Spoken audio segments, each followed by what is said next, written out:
Good afternoon, everybody. It is Monday, May the 1st, and today we're going to talk about these AI platforms that have been all over the news, specifically ChatGPT. I'm also going to talk a little bit about Google's Bard. So Bard's a little less well known. It's still in the experimental phase, but I've had a lot of opportunity in the last couple of weeks to fool around with both of them.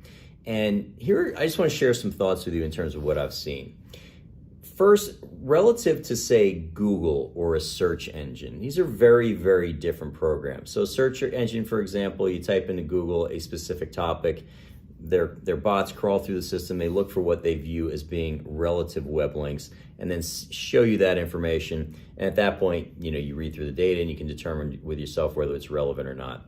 These AI systems, they're basically language models. And what they'll do is they will find all this information that's out there on the web, but then use a lot of it in their responses, whether it's relevant or not. So with search engines are basically showing you all the information, you're making the decision whether it's relevant or not. What these AI language models are doing is basically scouring through the internet, finding what they think is relevant information, and then crafting a narrative or a very human conversational-like story around it. So what do I mean? On a lot of cases, I've found that these language platforms, they're pretty accurate. In some cases, they're wildly inaccurate, because what they're doing is they're taking, again, all of the data, whether it's real or not, and in sort of a fever dream almost, crafting responses. Really specific examples like this, I've found that I've asked some questions about really specific places in the world that I know are fairly remote. Some of you might know my family's got a lot of experience up in the Canadian bush country of Canada, for example. And some of the lakes up there, they're all on the maps and they're known, but I'll ask history of the lake. And you're getting back very generic stories that have nothing to do based with reality, but it would make sense if you took every single resource about that part of the world and then crafted a narrative. So what you're getting, again, it's very dreamy. It's like I use the term fever dream with it, because they're making things up. The other thing that I found that's really interesting with these AI language platforms is that they're citing things that don't exist. So they will cite a reference if you ask them a question, but they're making up their own references. And then if you call the language model out on that, then it will admit that it's still an experimental phase and that they didn't get a perfect response and that type of thing. But it's very human-like in the sense that they're as opposed to if you're Google searching, it's giving you all of these different hyperlinks. You click into the hyperlinks yourself. You make judgments as a human being. Is this information accurate? Is it not accurate? The AI language models, what they're doing is they're going through all of that data that's out there in the virtual world, and then essentially making up a story about what it is they've come up with. So it's a totally different program.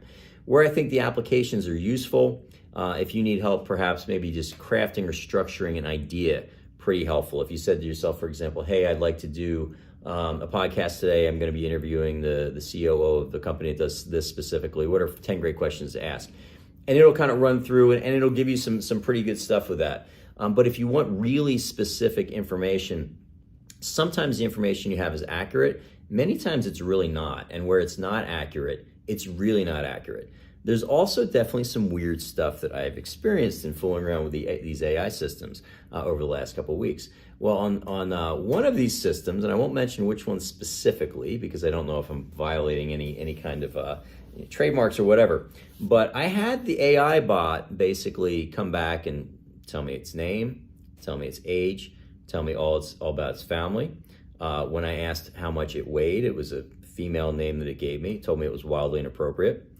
And so then I was asked, like, what is the chemical composition of steel? And then it would, or give me a JavaScript command prompt, and it would do all that stuff out. And then you'd come back to a personal question, and it would make up make up answers as if it was a person, and would also, specifically the weight one was pretty interesting when I said, how much do you weigh? Well, that's in a program, I'm comfortable answering that.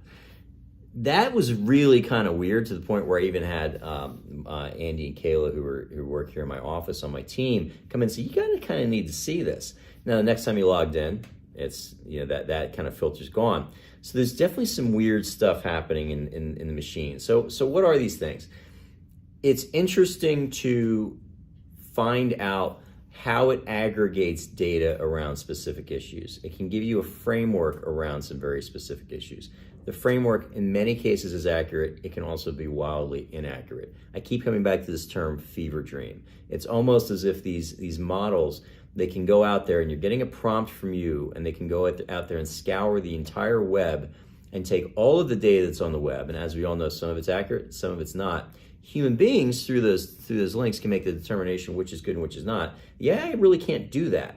So it's pulling all this data and it's making stuff up, and in many cases adding its own resources that don't exist. It's definitely curious. We'll put it that way. But I've been fooling around with these things now for really about a month or two. Wanted to share those thoughts. This vlog might sound like a fever dream to some of you because I know it was all over the place.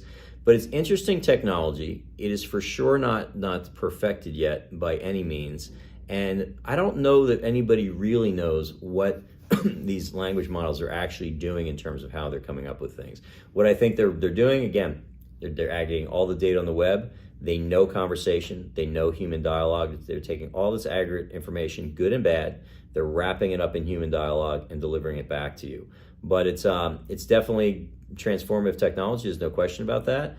And it's an area that I think you've got to explore it and see what you can learn from it. But it's also an area I think you got to proceed with a little bit of caution. So those of you that are fooling around with these language models, I went long today, about 6.5 minutes. I'd love to hear your comments. What do you think? What do you think is going on in these programs? Are they helpful to you? Are they useful to you? Is it technology that you plan on using to a greater extent in your own business? If so, I'd love to hear your thoughts. And please, if you stay with me now for 6.5 minutes, thank you. I'd love to hear and see some comments below if you've got some things you want to say. Thanks a lot. Take care, everybody.